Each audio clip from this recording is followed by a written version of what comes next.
Hey guys, welcome back to Horse 2 Cinema. Today we're back with another one of my favorite first time watches of the month videos. I love doing these. Since the last one of these I did was a little bit long, I'm going to simplify it a little bit. For my number 10 through number 6, I'm going to go quite a bit faster, a little bit less detail, and then really spend more time on my number 5 through number 1. So number 10 on the list, I'm going to go with Disclosure Day.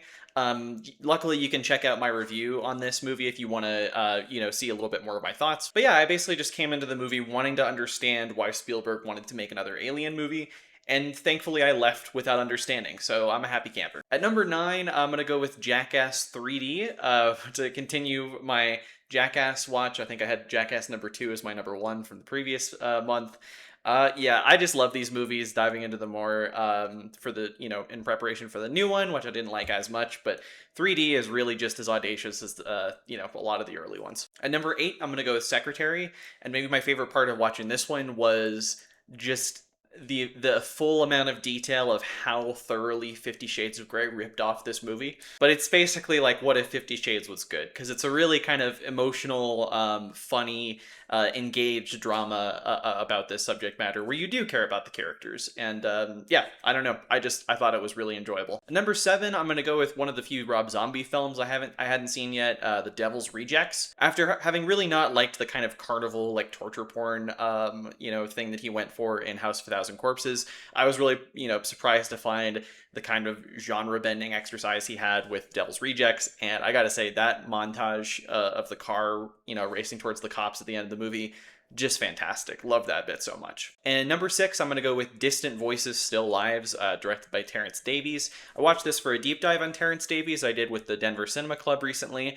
I've got to say, I'm not totally sure Davies is fully for me. I didn't love the other two movies as much, but this is a really, really unique drama. It's technically two short films put together into what feels like one long kind of dream, and I got a lot of really unique elements where it's kind of a musical at times. It's got a really interesting contrast of camera work with sometimes kind of like an Ozu, stillness to it, and then sometimes this like floaty kind of more, again, like dreamlike kind of direction that he's going for. Really interesting piece of work. Didn't love the other Davies I saw, but this one was fantastic. So spend a little bit more time with the top 5. At number 5, I've got a movie called Breakdown, starring Kurt Russell and directed by Jonathan Mostow. This movie is about Kurt Russell and his wife who are on a road trip together. I believe they're moving to cross country from to California, and at one point their car breaks down and a trucker pulls over to help them. He gives his wife a lift to the nearest town. Kurt Russell's able to fix the car pretty quick, but when he gets to the next town to wait for his wife, she's not there, she's missing, and Kurt Russell starts to realize that there's a bit of a conspiracy going on with some of these very strange locals, and he begins a very desperate and frenzied search to find her. So I just found this on Canopy one night, and wasn't super familiar with the director. I think the only thing I had seen from him is Terminator 3. But I'd heard this was kind of like The Hitcher a little bit, kind of like a road thriller. And yeah, my God, this is one of the best movies in that like nano genre of road thrillers I think I've ever seen. I think my favorite thing about this movie was how they use Kurt Russell. Early on when he's with his wife, he's not the Kurt Russell you normally see in movies. He's not the kind of like almost like John Wayne, like kind of hotshot that is always super confident in himself, everything. He's a little bit more timid, but as soon as he loses his wife, he starts to kind of, approach locals a little bit desperately. You see more of that timidness. And eventually he gets so fed up with the situation that we slowly start to see the Kurt Russell that we know and love. He gets more and more desperate, more and more willing to confront people about things that don't make sense. And I think because we see that change, that contrast throughout the movie, it really is one of Kurt Russell's most nuanced and like in-depth performances I think that I've seen. And this really is a thrill ride from beginning to end. I mean, some of the like escape set pieces you have throughout the movie where he's being chased by some of these locals later, where he's chasing them down. There's one incredible one which I'll compare. The only thing I could really compare it to is when Harrison Ford has to go under the truck, and on the other side of it in Raiders of the Lost Ark, Kurt Russell does something very similar in this.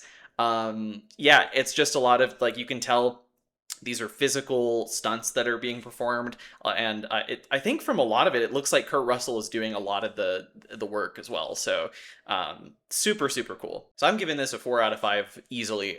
Could even see it getting higher on a rewatch. It's just yeah, one of my favorite discoveries I've had in a while. Number 4, I'm going with what was admittedly a first time watch for me, which is Alfred Hitchcock's Rear Window. This is a movie that I already felt like I had seen quite a few riffs on over the years. I'm thinking of like Kimmy, which came out a few years ago, kind of Soderbergh's COVID Rear Window. Brian De Palma, I think, has cited Rear Window as a major influence on Body Double, for example.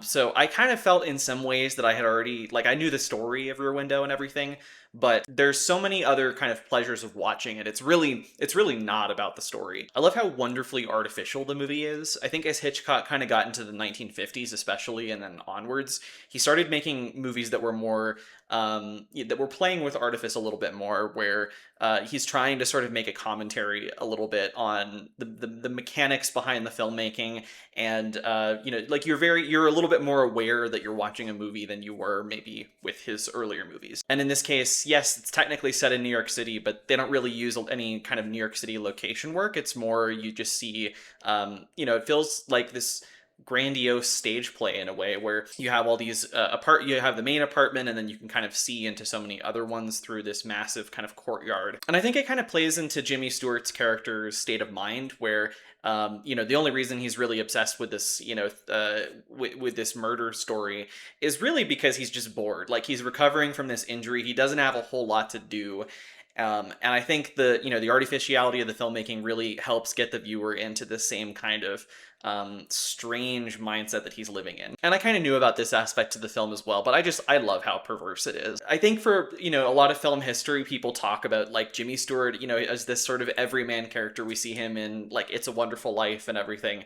And in this, he is, you know, is the protagonist. Like, he's technically the hero of the story if you go by the kind of the Hollywood definition, but he's such a pervert. And the fact that he's technically the hero of the story, you know, again, it goes to kind of that artificiality. It's almost like some of this is taking place inside of his own mind. He's really just this like psycho vigilante, but yeah, again, in his head, he's kind of the hero of the story. I love the character, love the way it's shot, and yeah, it's just a really incredible thriller. 5 stars, absolutely. This is one of Hitchcock's best. My number 3 for the month is going to be Battleship Potemkin, which came out all the way back in 1925 and is directed by Sergei Eisenstein. This is the dramatized account of a great Russian naval mutiny, which then kind of kickstarted the Russian Revolution. I don't have as much to say about this since it's a pretty simple film, but I think of films from the silent era that are action movies, but, you know, are not like action comedies, kind of like the Charlie Chaplin, Buster Keaton stuff. This is probably my favorite that I've seen. I think this has just the most kind of grandiosity. It's pretty short. It's like 75 minutes, but it really kind of feels like this war epic. Early on in the film, we see, you know, a lot of injustices of these sailors and kind of the bad conditions that they're living in. And you immediately start to understand kind of the you know, ruling class revolution that would end up resulting after this event. I haven't seen a ton of propaganda films in my life. I mean, a lot of the really famous ones are just for causes that I have no interest in, you know, thinking like Leni Riefenstahl films, things like that. But so, as far as this, I was a little skeptical going in. I'm like, I'm, you know, relatively left wing, but I'm not a communist. And I didn't know how I feel about just kind of the propaganda aspects of it. And I think what I did like from that point of view was that its propaganda aspects are still mostly rooted in kind of the lives of everyday people. Again, the fact that you see their struggles on, you know, the horrible conditions that they're living in early on in the film, and you kind of understand visually their wanting of a revolution. It's very simple. It kind of makes sense. And again, the film, like through the action set pieces, it really does tell its story quite well. So yeah, not only do you not have to be a communist to enjoy this, I'm certainly not. And you know, I also think this is more than just like a stuffy museum piece. I think this is genuinely a pretty entertaining film. And again, only 75 minutes. As far as, you know, kind of these silent era museum pieces, this is one of the most thrilling. So really enjoy this. I'll give it 5 stars. My second favorite first time watch of June is going to be The Oxbow Incident, which is directed by William A. Wellman and came out in 1943. This is a legal drama with kind of the trappings of a Western. It's about a posse who discovers a trio of men they discover of murder and cow theft. And they have a debate throughout the night, and they're split on whether they should hand them over to the police or whether they should lynch them there on the spot. So again, even though this has the trappings of a Western, it's, set in kind of the Old West, it has a lot of really amazing nighttime photography of these kind of Western vistas, and, there's cowboys and everything.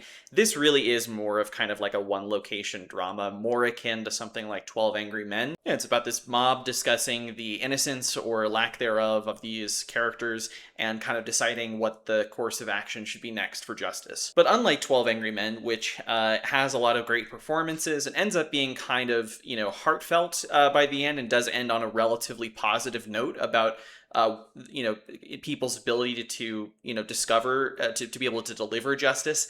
This is much bleaker. This really is just about the chaos of mob justice and kind of the inability of these people living out on the West to kind of show humanity to their fellow man. One detail I love throughout the movie is that there's a lot of Christian imagery and kind of iconography. One particular example is not necessarily imagery, but there's a lot of like songs that are sung by the characters in the movie, kind of while they're waiting for the next step in the discussion.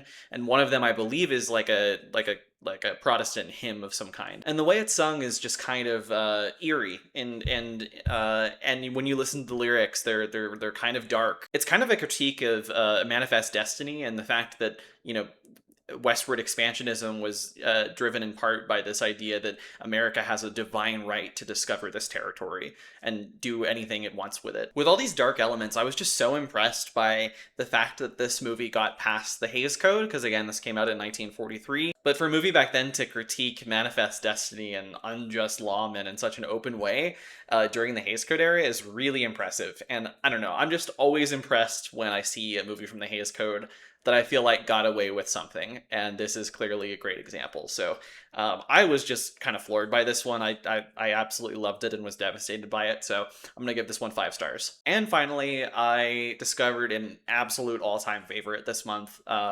This instantly shot up into my top 100 and is just one of my favorite Westerns I've ever seen. I'm of course talking about Sergio Leone's Once Upon a Time in the West. Once Upon a Time in the West is Sergio Leone certainly revisiting the kind of milieu of the Dollars trilogy, that sort of world, but doing it in a way that is at once more subtle than the Dollars trilogy and also more operatic, and taking his massive, grandiose filmmaking to a whole new level. When I say that Once Upon a Time in the West is more subtle than the Dollars trilogy, I think a good example is the fact that a lot of the Dollars trilogy movies start off with, like an iconic spaghetti western, like whistling type song, and what it's trying to communicate is kind of the adventurous spirit of the cowboy. Once Upon a Time in the West does not begin that way. The opening shot is this very silent sort of landscape where mostly what you're hearing is creaking metal from structures, and then like tumbleweeds. It's communicating the kind of barren landscape that is a lot of the American West at the time. But at the same time, even though I think in general the movie has a lot of that more subtlety to it, and it's much slower paced than the Dollars trilogy, it also is so much more operatic and takes its time with a lot of the big dramatic moments in the movie. When we first introduced the Henry Fonda character who plays the main villain in the movie, it's this incredibly paced set piece where you realize that these characters are being hunted. I believe it's a direct reference to The Searchers in that way. You watch these bounty hunters kill this family one by one, and when only this little boy is left, and this incredible Ennio Morricone score starts playing and approaching this boy. And right as the Henry Fonda character decides to kill this kid, which is an incredibly dark moment, the score hits this high note of, again, this has this very operatic quality to it. And the use of Henry Fonda in this movie to use this clean-cut, all-American actor that everybody knows and loves, and then he's playing this villainous role where the first thing you see him do is murder a family. It really subverts your expectations of what you think about with this actor, and sets you up for what the movie is going to be. And the rivalry that he has throughout the film with the Charles Bronson character, and the way that that's communicated entirely, mostly silently, since the Charles Bronson character is very, he's not incredibly well spoken. He's called Harmonica for a reason, because that's mostly how he communicates. I love the way that this uses primarily the image to communicate drama, rivalry, revenge by the end of the movie. this is just an instant favorite. After discovering it, just this movie was made for me. I haven't had that experience watching a movie in a while. I have a feeling when I do my favorite first time watches of the year, this is going to be incredibly high. So 5 stars, absolutely. Sergio Leone's masterpiece. So yeah, those are my 10 favorite first time watches of June 2026. And that's going to do it for this video. If you like this video, like it down below and subscribe to the channel if you're new. I've got more videos coming soon, and I will see you guys in the next one. See ya.